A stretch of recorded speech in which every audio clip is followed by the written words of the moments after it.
The heirloom of the Luwu kingdom, Sarong Mali. Speaking of Kanandad, it means that it cannot be separated from the story of the Kadatu and Luwu as a form of Rongkong in general. Speaking of Kanandad, it means a story that will tell about efforts, struggles, friendship, oaths, promises, rights, obligations, social strata and cultural betrayal which if concluded will give rise to a unique and interesting story.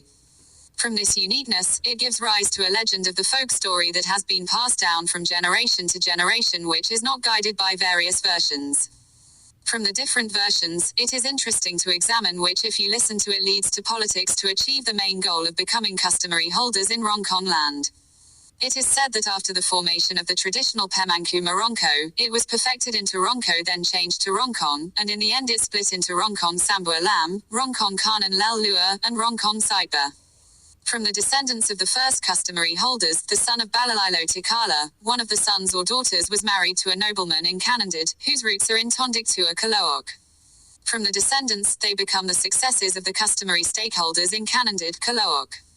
The famous Adat leader is Ne Daun, while his brother and friend who cannot be separated from his name are Nemaru are Adat stakeholders in Nays and Pongtatu. Previously, Rongkong was not well known in the Luwu royal palace. Rongkong is only used as the spearhead troop when there is chaos or warfare within and outside the Luwu army. It was during the time of Grandpa Malatong with her best friend, Grandpa Marua, so that Rongkong was written in the history of Palace Luwu Kingdom.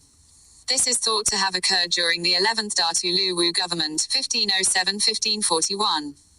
At that time, the Luwu kingdom ran into a problem where there had been a confiscation of the royal heirloom, Sarong Mali, by one of the descendants of the Boeni kingdom, Datu Pasaung, Laten Risuki, who wanted to move the Luwu Kadatuan to the Simpu. This incident was not well received by the palace and traditional leaders in Tanah Luwu. So the royal army and all levels of society of the land of Luwu gathered together to reclaim the royal heirloom. Palace officials and traditional leaders from all Luwu cadres discussed and gathered at the palace to formulate plans and strategies to carry out the recapture of the Sarong Mali heritage. The troops were prepared. The Rongkong troop headquarters at Saiba became crowded with Rongkong land warriors led by Tomakaka Nemalatong with his friend Nemarua. The war drums have been heard, the banner of greatness has been paraded, the armies are lined up neatly, they go to the battlefield to fight for the rights that are taken. On their way, they took a break and built a fortress in an area called Fort Luwu, precisely between Kera and Shiva villages. The army arranged a strategy to enter the opponent's area as well as scouting out how many strengths the opponent was at that time. In one corner, there was one of the troops as well as the customary leader who was not considered because his name was never known before. He is Grandpa Malatong to Rongkong.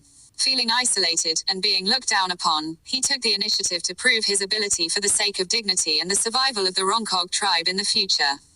Without the knowledge of the Luwu Kadatuan soldiers, a day before the planned attack, Grandpa Malatong moved on his own to carry out her mission to seize Sarong Mali.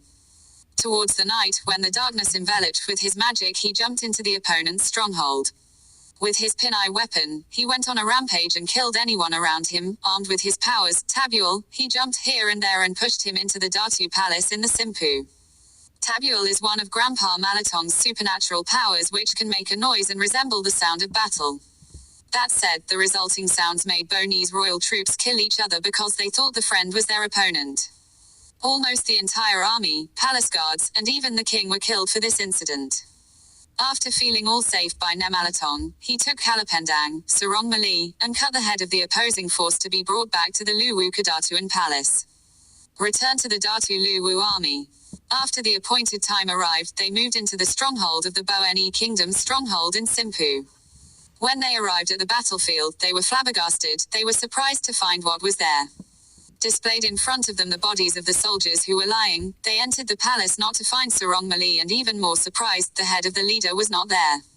They wondered who the culprit was, they were afraid that another kingdom had preceded them and brought the legacy of the Luwu kingdom that they wanted to reclaim.